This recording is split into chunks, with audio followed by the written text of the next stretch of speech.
Good morning, everybody. Welcome to Satan and Coffee. A little low this morning. I mean, Windows likes to do its own thing and lower my microphone volume because it's Windows, right? Hope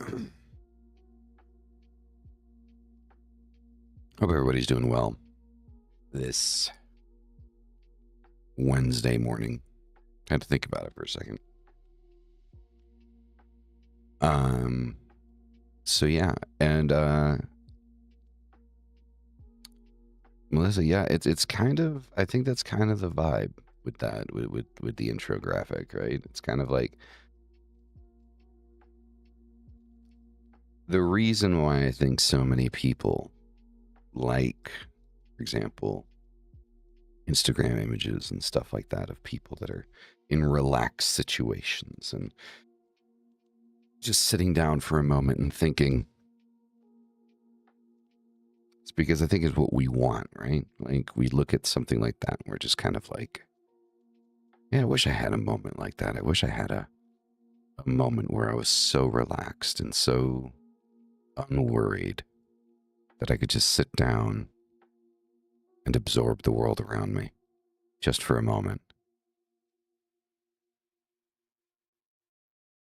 So, yeah, so that's kind of like where that came from. That was where that idea came from. Because I always liked those. I personally always liked those images on that where like people are just like sitting at some fancy cafe right by the window and they look like they don't have a care in the world and they're just sipping on their coffee and, enjoying everything that's going on.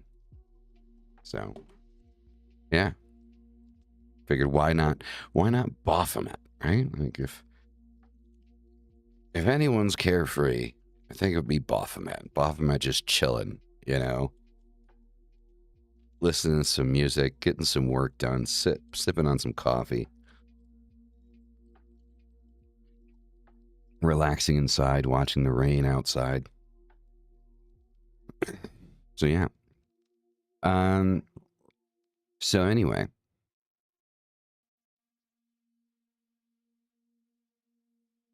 Oh, that's amazing. That's amazing, yeah. Right, just to kind of disconnect from everything, right? Kesra, hail, good morning. So,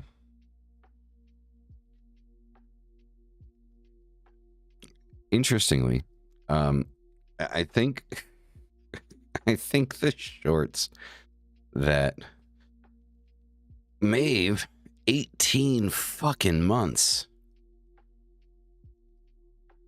Thank you so much, man. Greatly appreciate it. So I think the shorts that I uploaded of the JS interview have throttled my shit. I think YouTube and other social media platforms are starting to throttle me. And I think it's funny.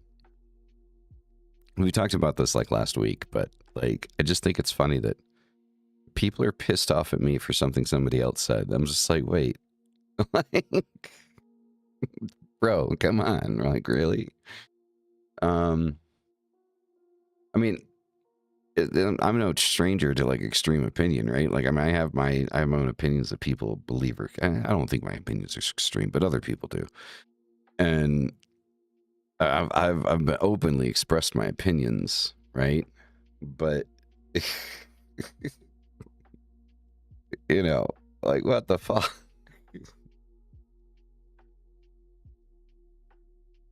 Oh, I'm never gonna stop doing what I do. I mean, I'm not gonna lie, there are times like over the weekend and stuff like that where I'm just kind of like, I was talking to Dyra and I was kind of like in a low spot and it's just kind of like, it's like I don't even know if I want to do this shit anymore. Like, because it's just like it's pineapple is good on pizza as an example, right? Exactly. Because it's just like, I'm just so tired of people just not taking me seriously.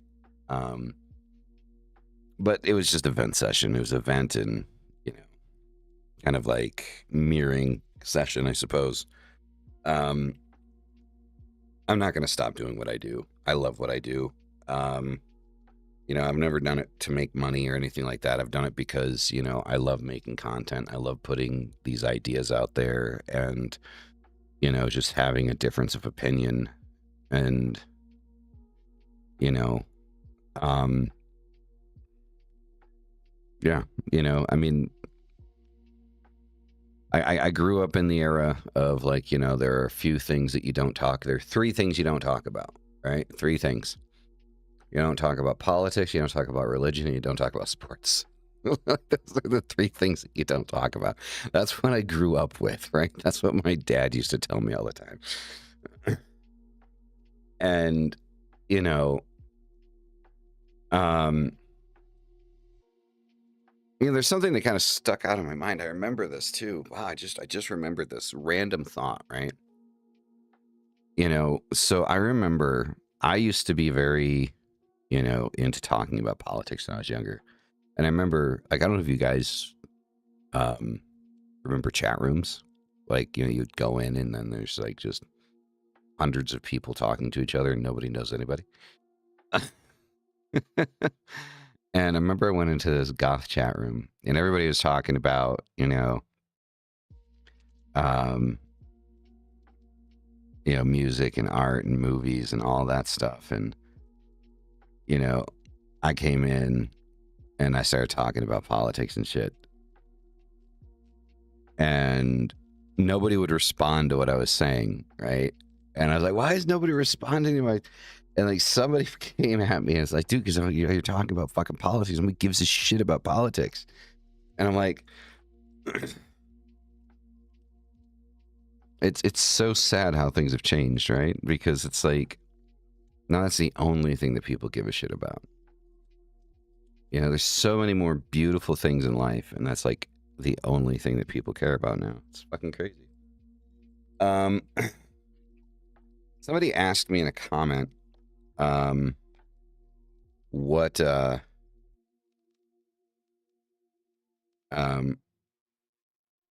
deck I'm reading from. So I read from 2 decks in the morning.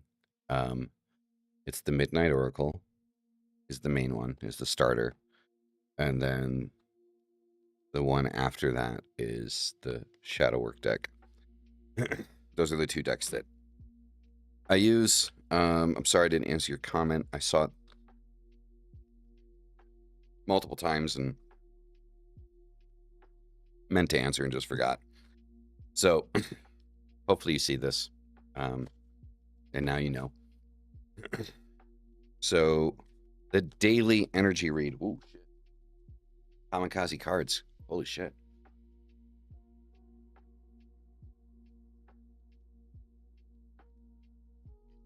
All right, looks like we're starting out with the Bleeding Roots this morning. Crowned Ascension and Veil of Despair. Ooh. All right, so the Bleeding Roots, where we're starting out this morning.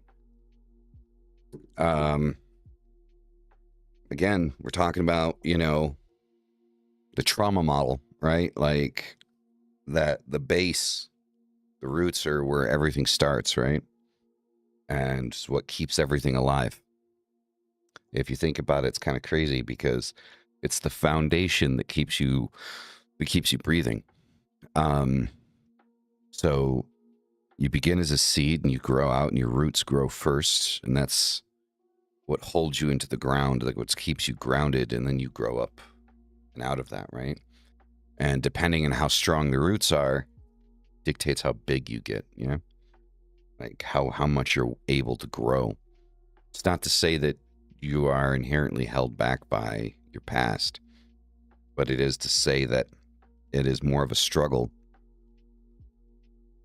to reach past a certain point if the foundation isn't solid. So when we look at Bleeding Roots starting out, you know, we are definitely focusing and going in on that energy of like, we are dealing with the past here, guys. We are dealing with trauma responses, okay? And the second card, Crowned Ascension, right? So again, moving up, we're talking about that upward trajectory, right? That upward movement. I find it interesting that the chat is not working on the stream. I just noticed that. Like, I see all the chat, but it's not on the stream. That's weird. I'm going to have to check that out later. So we're talking about that upward movement, right? And crowned ascension, right? So now we're talking about, you know, that final push forward of getting to where we want to go. Because when we think crowned, right, we think royal, we think, you know, importance, we think, you know, success. And moving upward, we also associate that with the same thing. But when it's preceded by bleeding roots, is be careful. You're in an upward trajectory. You're moving forward, but you need to do that shadow work. You need to do that root work, right? You need to do that grounding, because you're in a fast-paced movement right now. And I'm not gonna lie, like, ham and pineapple on pizza is legit. Throw some hot sauce on that shit. Fuck yeah. Yes, I put hot sauce on my pizza. I'm weird. So yeah. I mean, Naz, where's my kid? My kid puts ketchup on his pizza. Not sure what I'm supposed to do with that, but it is what it is. So we're talking about this upward trajectory, this upward movement, right? And it looks like we're going to start picking up speed on obtaining the things that we finally want to obtain in life. But, you know, don't fall into old patterns, right? Don't fall into old patterns. Oh, I love hot sauce. I love spicy food. I really do. I like spicy food. I live in Mexico, and I like spicy food more than most Mexicans I've met. So, yeah.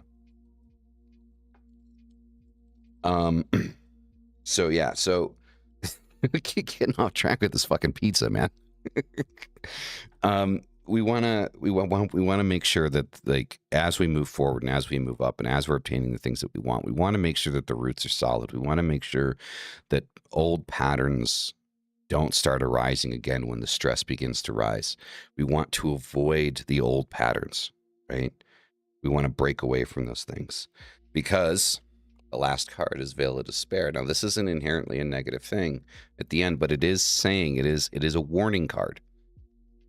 It is warning us that if we're not careful and we don't pay attention and we don't try to break those old habits, those old trauma responses, that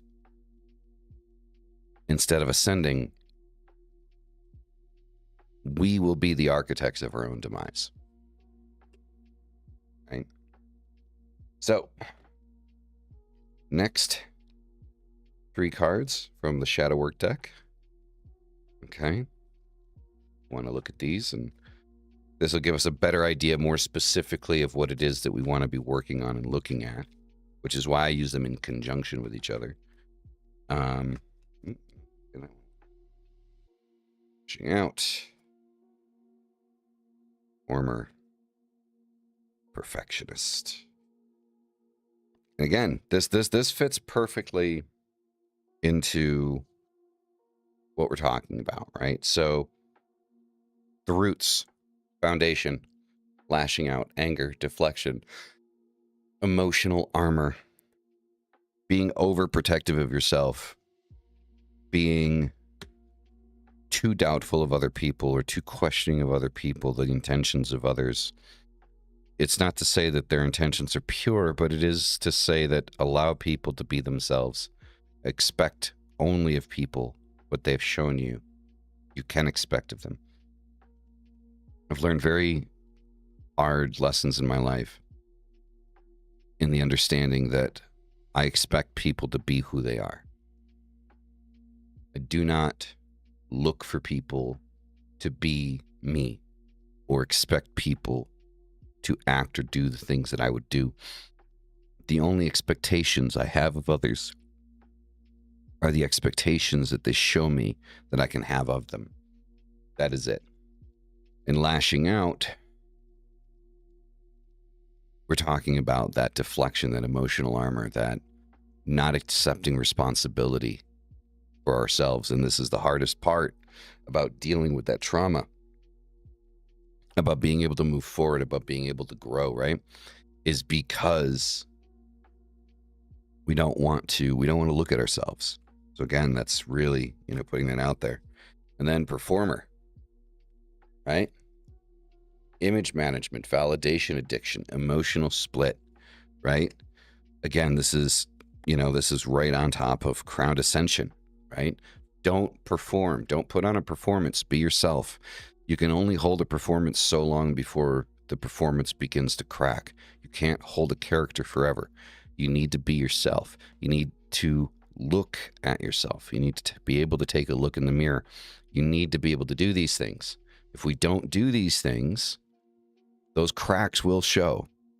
And that ascension will very quickly turn into a downward spiral. And then the veil of despair, the perfectionist, pressure, shame avoidance, and hypercriticism. And here's the thing. This is full circle, guys. This is full circle. I really hope you guys can understand the gravity of how complete and good this read is. When we're dealing with trauma responses and old behaviors and like old patterns, and we need to break out of those, and they deal with, not dealing with ourselves, not looking at ourselves, trying to pretend to be somebody else so other people like us, falls under kind of like almost that perfectionist OCD ideal, right? I need to be what everyone wants me to be, except for myself. And if you're trying to move up and move forward by not being yourself, those cracks are going to show and you are going to fall. One way or another, that's going to happen. That is going to be an inevitable consequence of dealing with things that way. So today's energy is pretty heavy. And it is most definitely focusing on the ideal of be authentic to yourself, deal with yourself, deal with your shit, and allow yourself to ascend and grow in a way that is stable and everlasting. Build a life that you don't need to escape.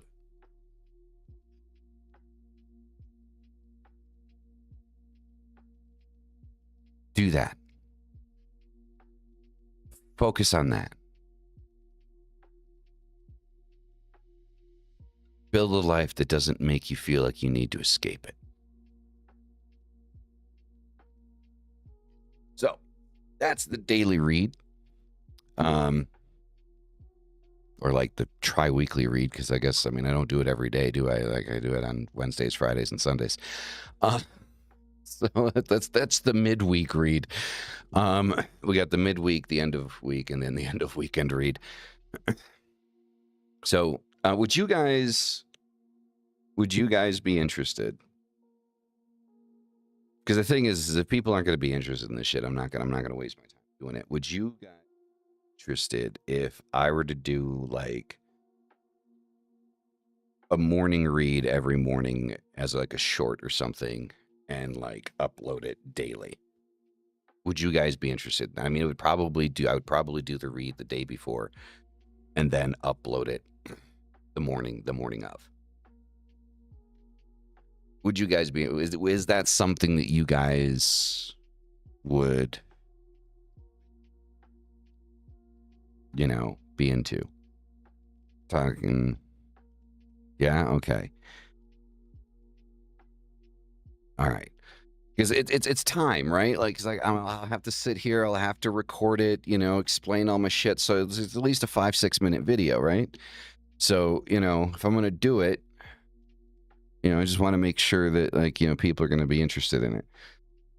I'm not going to do any of that stupid shit. It's like if this video found you, It was meant to be. No, if this video found you, it just means you're into the occult and the algorithm picked up on that and just sent it your way. Like there's nothing mystical behind it. I hate that shit. Like, Lucifer has a message for you. It's like, get the fuck out of here, man. Damn, I want the video to find me, though. It's like, what the fuck? Oh, God, man.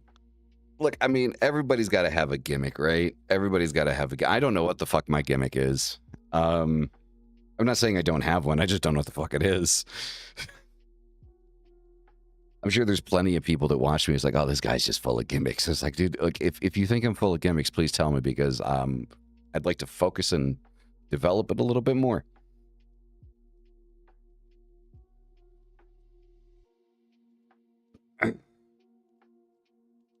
You know?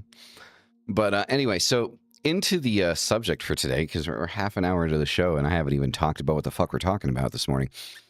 So one of the things I talked about last week that I kind of want to talk about this week is personal pantheon building, because I know I talk a lot about tradition and being traditional and like holding on to tradition, that there's importance in tradition, and that gatekeeping to a certain degree, and I use that term loosely, guys, but gatekeeping to a certain degree is kind of necessary, because people start making up some weird, crazy shit. Like, I mean, they literally start pulling shit out of their ass, or like they watch a movie and they're like, yes. Right? It's like Melinda, right? Melinda, the Mystic Witch, right? She, you know, she watched the Conjuring films and all of that stuff, and she goes, yes, that's me. And then created an entire brand around it. So it's like, okay, cool. So, you know, I talk about that a lot, but there's another side to it too, right? It's not just about maintaining tradition. It's not just about, you know, like, that's important, but you can't ignore that in modern Western occultism, you know, we are the farthest thing from traditionalism that you could probably possibly get. And that's not necessarily a bad thing. You know, we have developed a freedom, right? And an ability that, you know, I honestly believe probably our ancestors would probably do the same thing if they had access to half of the shit that we have access to. My problem with it always comes in when it's people ignore the roots of something, you know, where it comes from, and just start making shit up. Like, that's my problem. Like the whole Lucifer and Lilith, right? Like Lucifer being, or Lilith being Lucifer's wife or some shit. It's the polarity is a nice idea. It fits, but it doesn't exist, right? And when you're talking about, you know, Lucifer, at the end of the day, you're talking about a Roman god.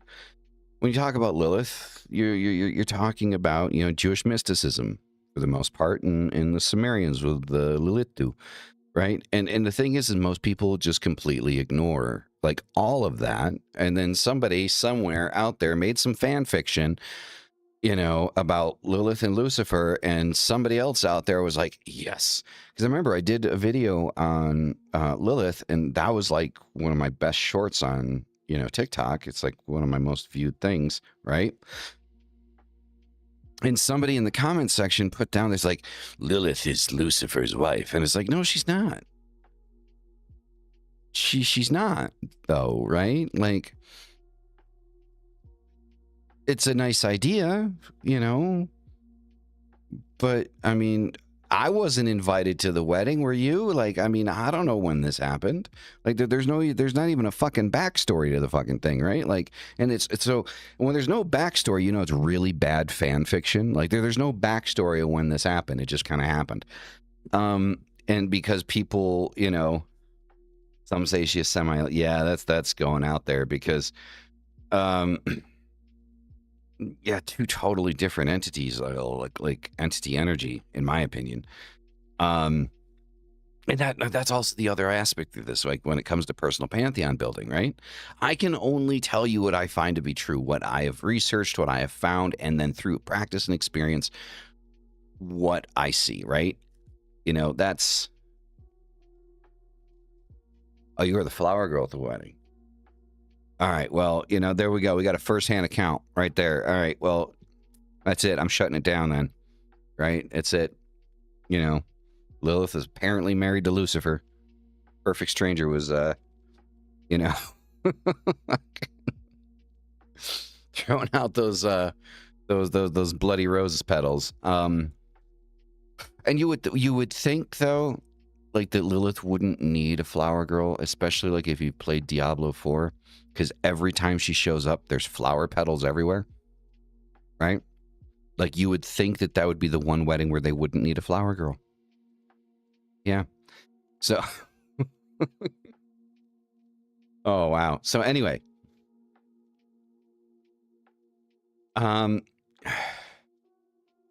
what we're getting into is pantheon building specifically in modern Western occultism. I want to preface this. We're talking about modern Western occultism. We are not talking about Eastern occultism. We're not going into that, right? Oh, it's a good game. I need to buy the expansion and get into it. The Lord of, was it Fear? Is it Fear? Destruction? I don't know. I don't know what it is. But it's Mephisto, I think, or something like that, is like the demon of choice for the expansion here. Lord of Hatred. Thank you. Thank you. Thank you. Thank you. So yeah, I need to buy that. So I haven't played it since I beat it the first time around, but I do find myself going back in the Diablo 3 though a lot, right? Mephisto. There it is. Yeah, I do find myself going into Diablo 3 a lot because I like the Nephilim rifts. Like I like going through the rifts. And I wish Diablo 4 had something like that, like with that type of continuity, because it's just good sometimes to like put on some really heavy metal and then just go through and kill a bunch of things. The Exorcist effect is rampant. So, sort of want to play D2. You know what? I've had that vibe too. Like especially now that they're talking about it more. Like D2 was like a fucking vibe, man. Like when I was a kid, like I remember sitting in front of my dad's computer in front of that old school CRT monitor, and he had a 32-inch CRT monitor, which sounds like it would be big, but God, it was shit. And yeah, man, that was just like one of my things. Like I would put a CD in the CD drive, listen to my music, and play the game. Like it was crazy. Oh God. Nostalgia. God, I'm fucking old. Because that was on Windows, I think that was Windows 98. Yeah, that was Windows 98, man. Like, fucking hell. I was playing D2 on Windows 98.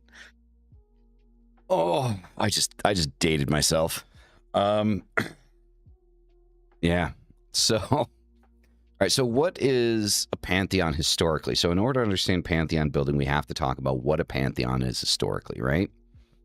So a pantheon is a structured grouping of deities bound by cosmology, myth, or ritual function, right? Reflective of a culture's metaphysics. So when we talk about a pantheon, usually we're talking about a specific culture, right? Pantheons were ecosystems, not random collections, right? So when we think of a pantheon, you can think Greek, you can think Nordic, you can think, a lot of things. Right? But they're usually relegated to a specific culture because it is a complete pantheon, right? Think of like a pantheon. The best example of pantheon would be Apple, right?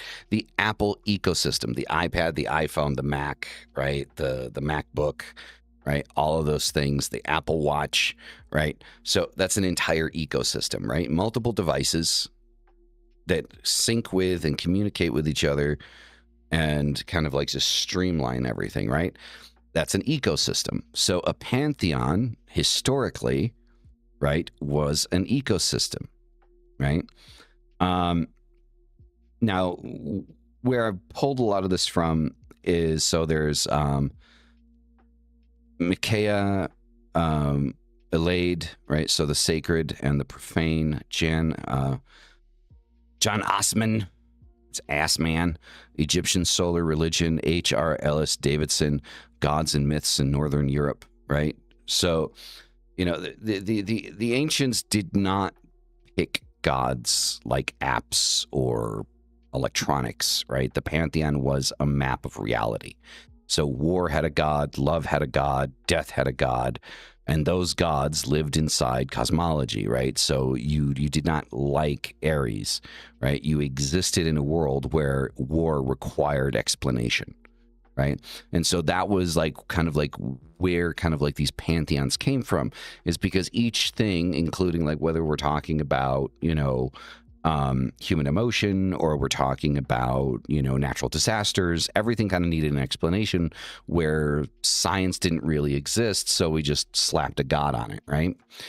Right. So, you know, yeah, Thor, Hades, Hell, right? Odin, right? You know, all of these things, and everything needed an explanation, and that's what you worked with, right? Now, modern Western occultism and fragmented myth. Modern occultism does not inherit unified cosmology. Modern occultism, at least modern Western occultism, is more of an influence culture, right? So Aleister Crowley, Dion Fortune, Israel Regardie, you know, the chaos magic movement, Jungian psychology, right? All of these things influence modern occultism, right? It is a movement of influence, not so much of, you know, an inherited line or lineage of information. Modern practitioners, generally what we face is cultural collapse of unified myth, pluralism, psychological literacy, global access to traditions, right? So we have all of these things, and we can begin to kind of incorporate, you know, certain things from other places, right? And it makes it so we kind of want to taste a little bit, right? We have a buffet sitting in front of us, right? And what do we want to do with the buffet, right? We try a little bit of everything, right? We, like, you know, put a little Santa Muerte in there, a little bit, you know, northern paganism, Nordic paganism, you know, throw in there a little bit of kitchen witchery, so some herbal shit, you know, like mix and match some shit, right? You know, you're fucking around with Hecate a little bit, maybe some Dionysus, you know, all that stuff. Speaking of which, you know, there's somebody that hasn't been in the chat forever. You guys remember that the Dionysus devotee? Haven't seen him around in a while. Hope he's okay. I hope they're okay. I don't know if it's a male or a female, but hope they're okay. So yeah, anyway, that was random. So we have like this buffet of pantheons in front of us, and the beautiful thing is it's not just the access to those gods and goddesses and demons and stuff like that we have access to, but also a basic understanding of each individual culture, right? And how it functioned and what was, you know what I mean, you know, important to those people. You know, one of the reasons why, you know, I fell in love with Norse paganism was not so much like the gods or the ritual work or anything like that, because there really isn't a lot if you think about it with Norse paganism, but it's the fact of how the Norse lived with their gods, and then kind of like the concept of how they lived their lives, right? Like, you know, the romanticized idea of how the Norse were, because let's be completely honest, right? We're talking about a culture that had no problem going into another country, not just stealing their shit, but, you know, raping their women and, you know, stealing their kids and shit. You know, so they weren't exactly nice people, were they? Right? Like, let's be completely honest. They weren't really nice people. But culturally speaking, inside of their own culture, you know, there are certain aspects of that culture that are romanticized, and I like to apply those to my own existence. Ooh, my own existence. Sorry about that, guys. Fuck. I got a little phlegmy this morning. So, and that's part of like pantheon building, right? It's not just the gods or the goddesses or the rituals or things like that. It's not just those things that we take in and we adapt, are they? It's sometimes they're the cultural aspects of, you know, a pagan culture that we prefer. I mean, I have a, you know, Mjolnir pendant that I have not taken off for like I think the last 9 years. I bought this thing, I put it on, and it has not come off.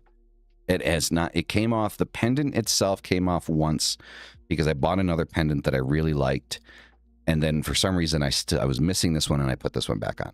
And the other pendant is sitting in a glass jar at the bottom of a glass jar on a shelf. But I have worn this for, you know, 8-9 years without ever taking. I shower with it, I sleep with it, like I just don't take it off.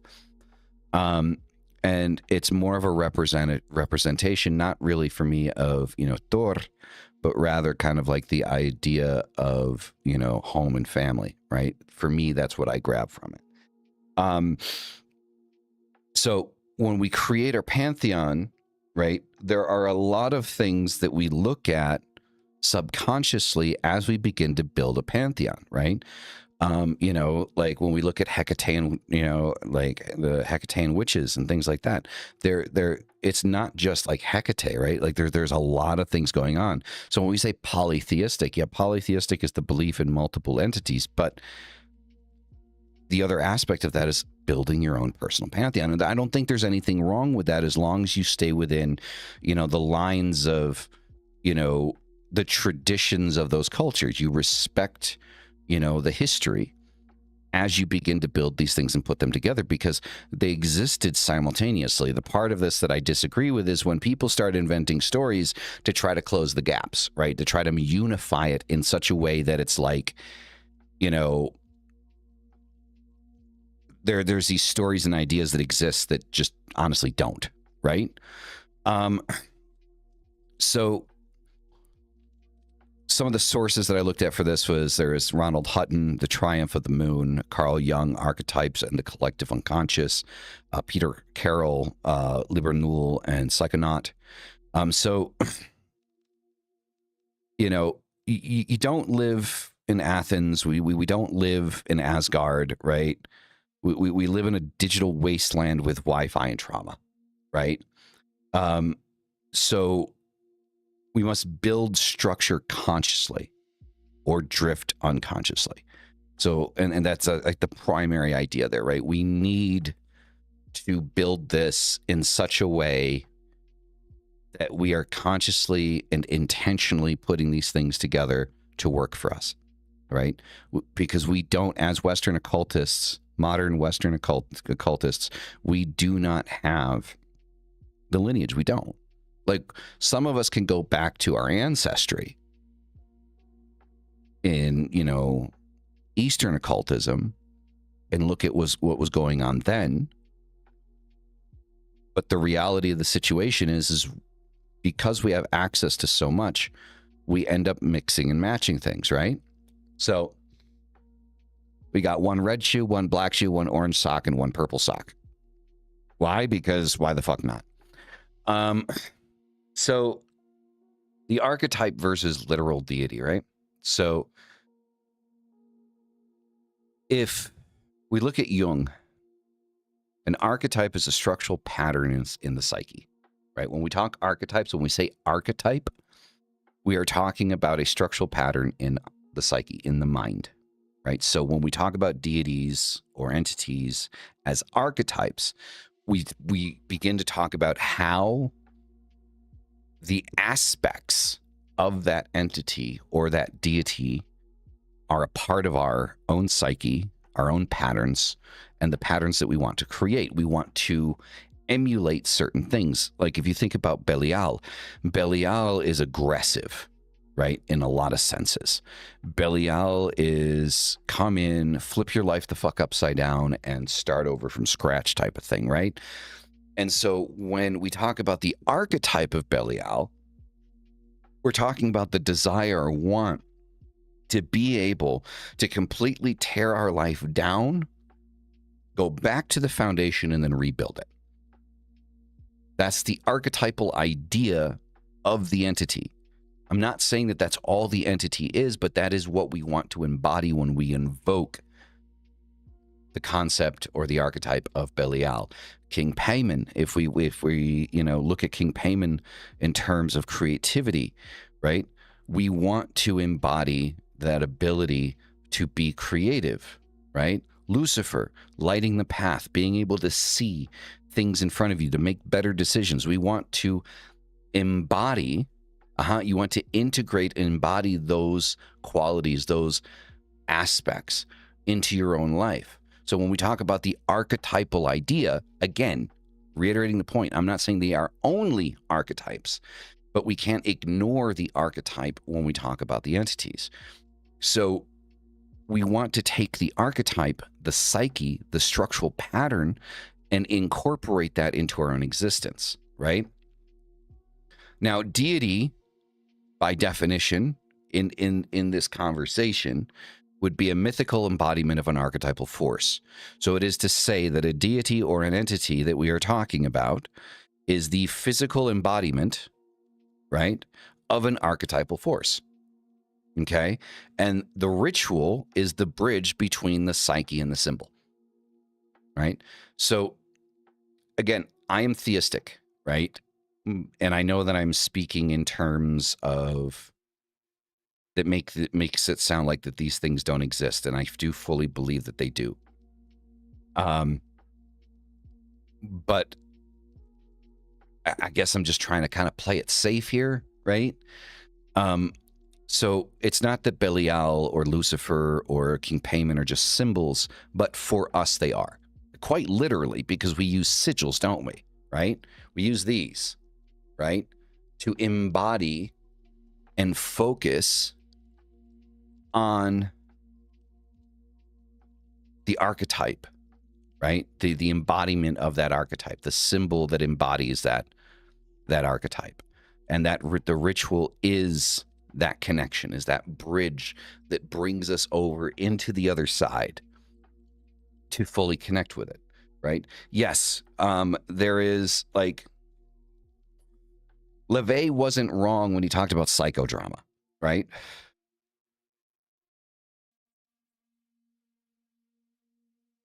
And the thing is, what irritates me when people quote this book, I love this book. Like, I really do. I really love this book. Like, I honestly think in modern literature, in modern occult literature, nothing holds a candle to this book. Nothing. Absolutely fucking nothing. I mean, this one's a fun one too. This is a fun one too. If you haven't gone through the Necronomicon, you need to do that. But it irritates me because there's so many points in the book, if you read between the lines, right, where even LaVey himself kind of bounced back and forth between the idea of theism and atheism. The book itself is written in the focal point of atheistic belief, but there are certain specific areas in the book where LaVey himself sounds a bit more theistic. Sounds like this could be a possibility. But my thought is, this book and the Church of Satan were created in 1966, right? And this book came out, looks like first time 1969. So you're talking about the 60s and 70s. I don't think that he would have gotten the traction that he did if he came out and started talking about actual entities. I think coming out and saying that Satanism with the Church of Satan was an atheistic belief, and the belief in self was the safe bet to allow something like that to exist in that time period, if you really think about it. And I think, unfortunately, a lot of people today have become satanic Catholics and take the shit quite literally. But the point that I'm drawing to here, what LaVey was right about, was the psychodrama. When you go into ritual,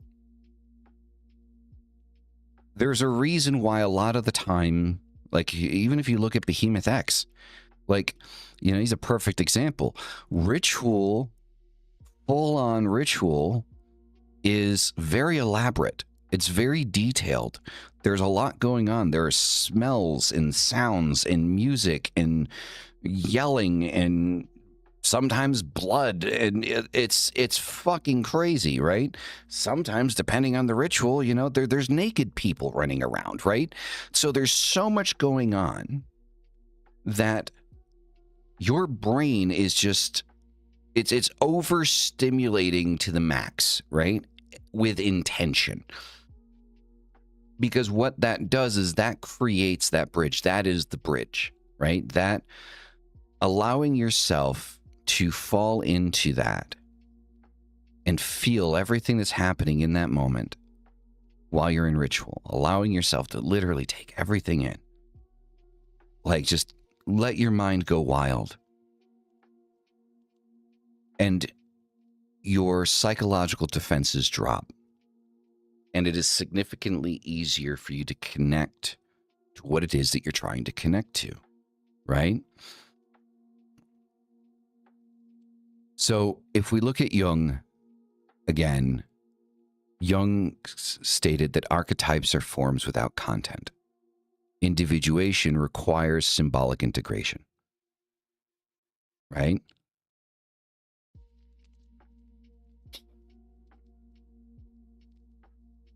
Right? It's fucking awesome. It's amazing. It's crazy shit. You know, and that's the key, right? Is you do want to integrate these symbols, these archetypes into your existence, into who you are as a person, right? You want to go through individuation, integration. You want, that's where growth happens, right? So, and I think an important thing to note here is reducing gods to just psychology. It does strip power. It takes power away. Because gods, deities, entities, they aren't just psychological. The psychology is definitely a part of it. I do not agree with the sentiment that they're all in our head, that the demons are all in our head.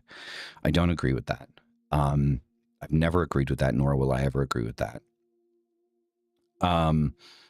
You know, so literalism without reflection leads to projection. Right? So that is what happens, you know, when you go too far to one side.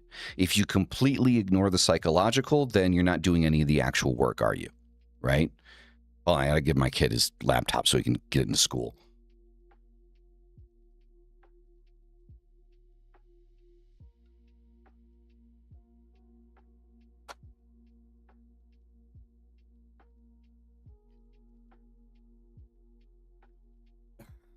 Yes, so my kid is homeschooled, so, and he sits right behind me. But anyway, yes, exactly. You need both perspectives, because if you go the whole literal route where it's there's nothing psychological involved in it, then what happens is you're not doing any of the work. You're not integrating anything, because that takes under the assumption that you don't need to change, that there's no psychological work happening. If you go all the way to the psychological side and it's all psychological, then at the same time, you're still not getting anything out of it, because then what are you embodying? Because then technically you already embody everything. If everything is in your head and it's only in your head, then you already embody everything that you need to be. And you don't need to change. You just need to go through some shit and get to the other side of it, right? So that's kind of the problem.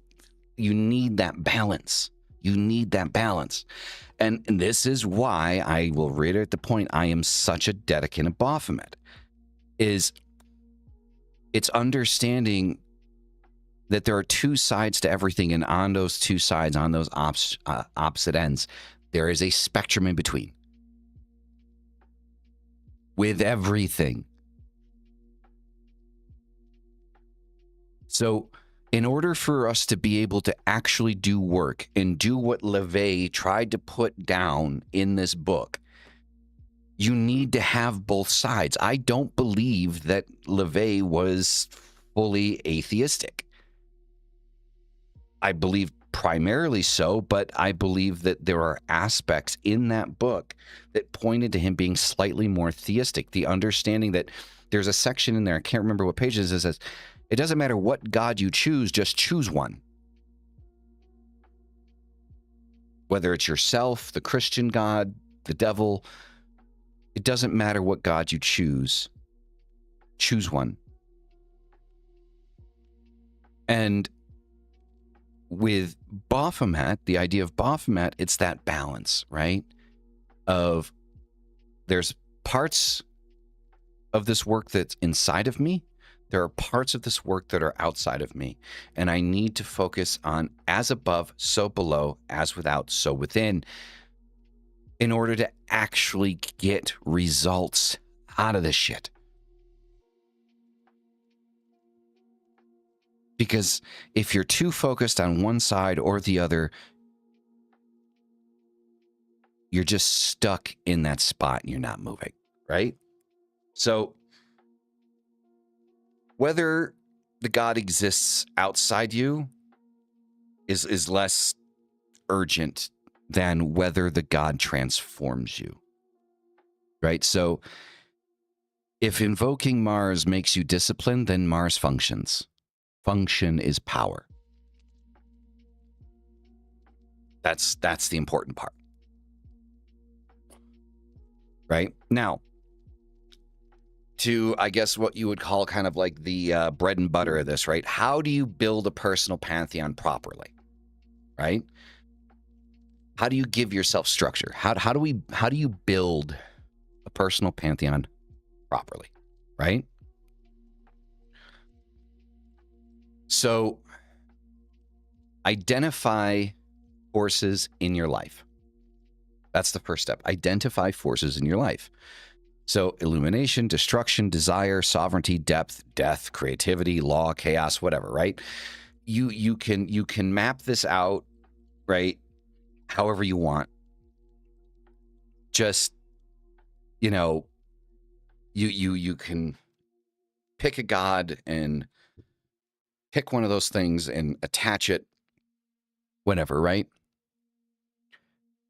But the important part is not to take things randomly, right? A pantheon is built with intention, right?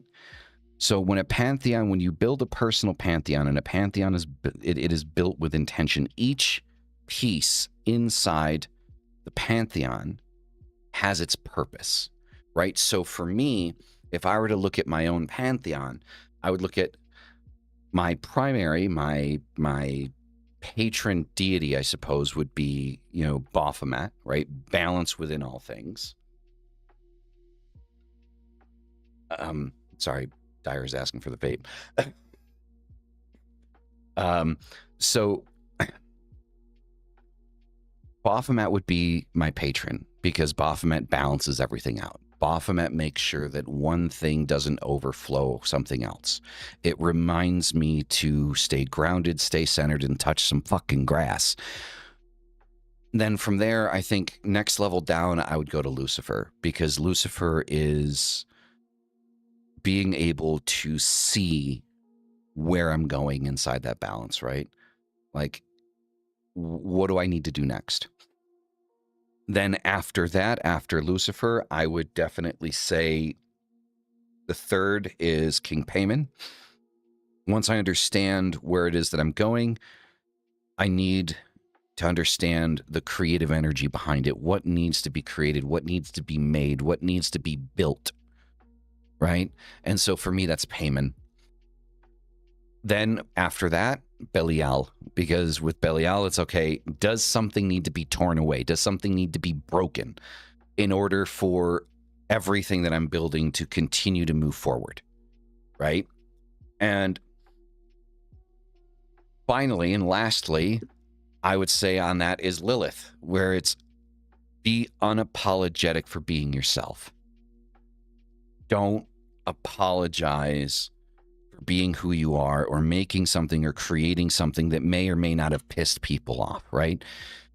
And so for me, that's my pantheon. That's like my pantheonic tree. And I think that like the best way for us to create our own pantheon is to do that, is build yourself a pantheonic tree. And then inside of that pantheonic tree, explain why each one of those things exists for you and what those things help you with. What forces do those things help you, you know, embody and integrate into yourself, right?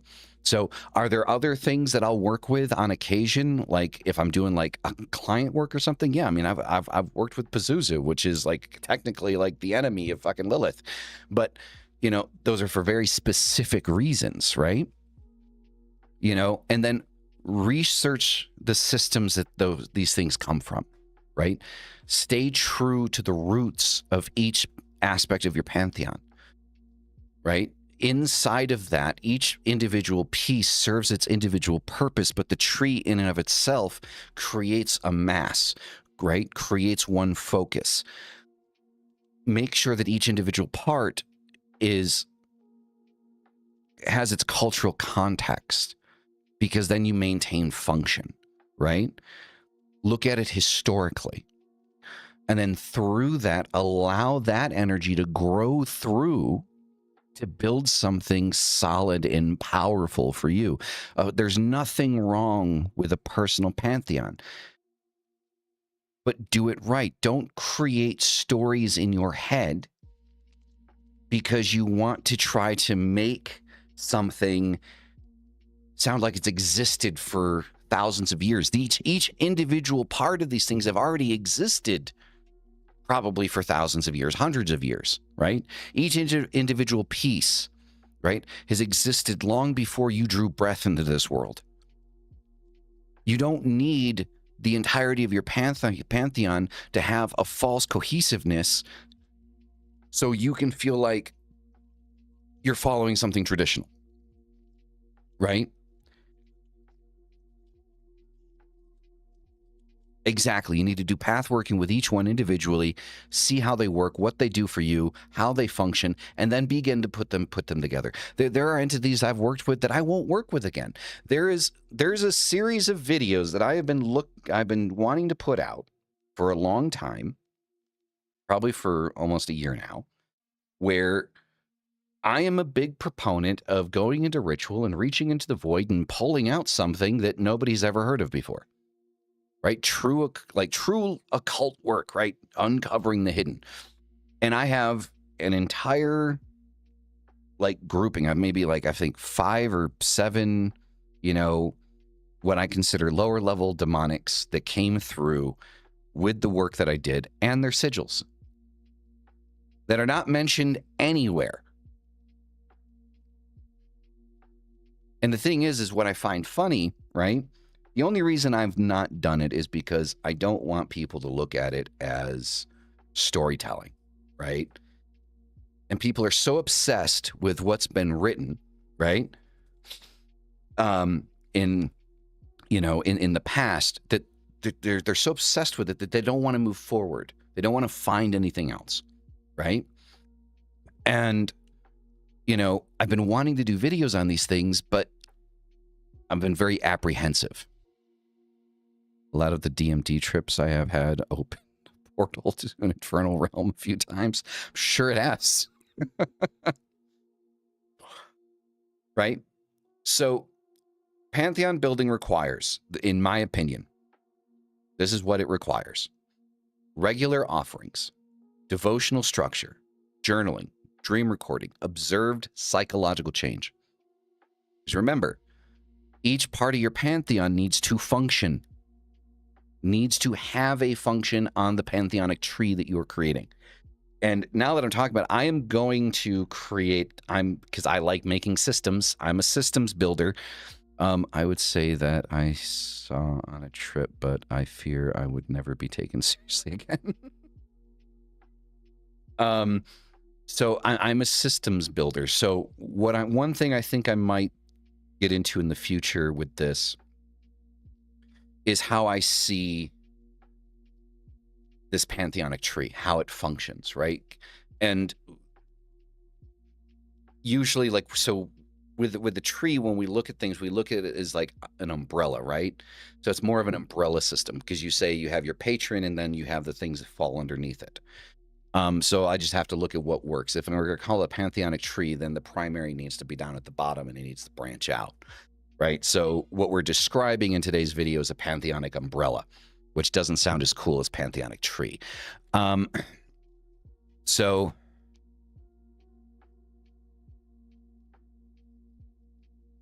I don't even know what to say to that. Like, I just, well, shit, you know? But ladies and gentlemen, my wife.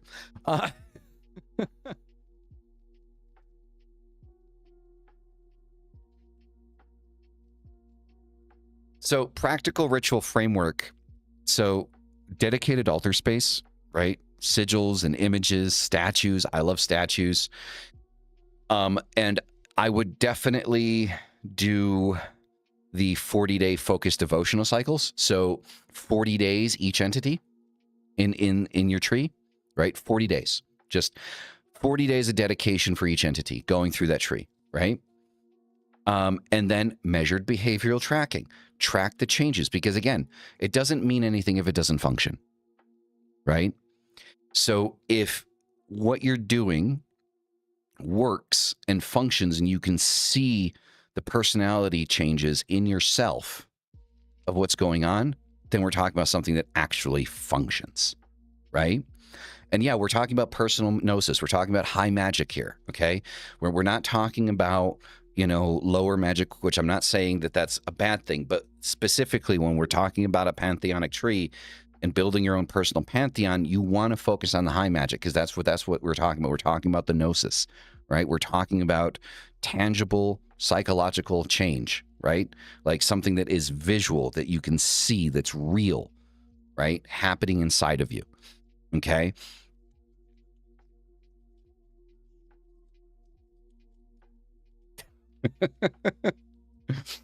So personal alchemy through pantheon structure, right? So alchemy is internal transformation, at least in this sense, right?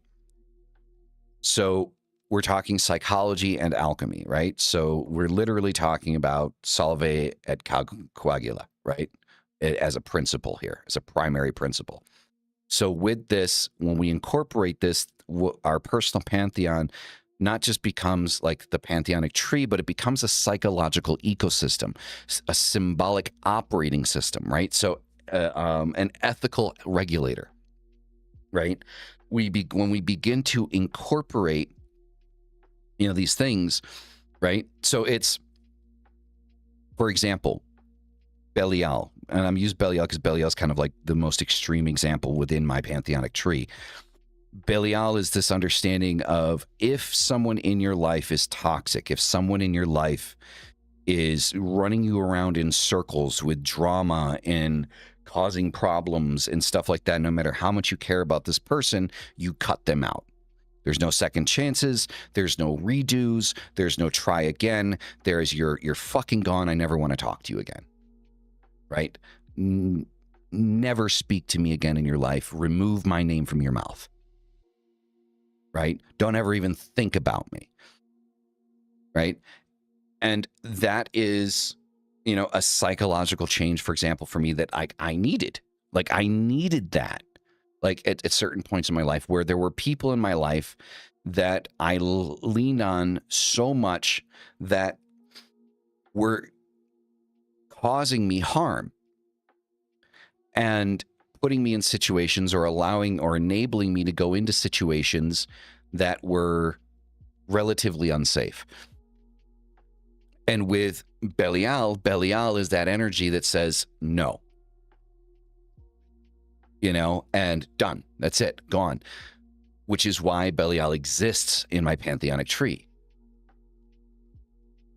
Because that is an aspect of, you know, of that archetype of the archetype of Belial that I needed to integrate. Right? And that sometimes I need to take a step back and say, do I need to invoke or evoke this archetype in this moment? right? Is this something that I need to be looking at now, right? So without structure, you create inflation, right? And Jung warns about archetypal possession, okay? That if you don't, if you only focus on one side of things, you can become possessed by the archetype of what it is that you're trying to integrate. And so instead of integrating, you become possessed by it, which is just as bad as the opposite side of it. Like tools in your belt. Exactly, 100%. 100%. Right? So when you invoke power without structure, you do not become strong, you become inflated. And inflation precedes collapse. Right? Just like financial systems. Inflation gets way too high, and then inevitably everything crashes to the ground. Right? So, yeah, hopefully you guys found this episode not just like entertaining, but informative. You know, I'm definitely, one of the things I said about 2026 is that I am going to be creating more educationally focused content instead of just ranting and raving about shit like I normally do. Because yeah, I think that there's certain aspects of this that may help people, not necessarily starting out, but even like just kind of like creating a more cohesive connection with what you're working with, and understanding like how to reach for these things, you know, in the moment. And it's one of those things that like I don't, because of how I have this structured, it sounds kind of goofy, but like I'll do little rituals in my head right here in front of the computer, because this is like my creation space. Like this is where I manifest the things from my mind for the rest of the world to see.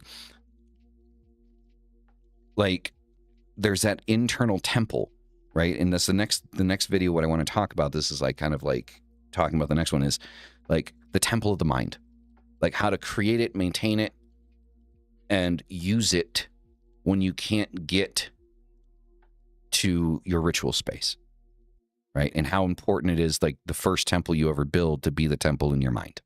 So that's probably going to be the next episode, is what we're going to talk about, which I think is a good, you know, follow up to this. So anyway, that is going to be it. You guys are fucking amazing. Thank you for being here. And as always, hail thy fucking self. See you in the next one. Peace the fuck out.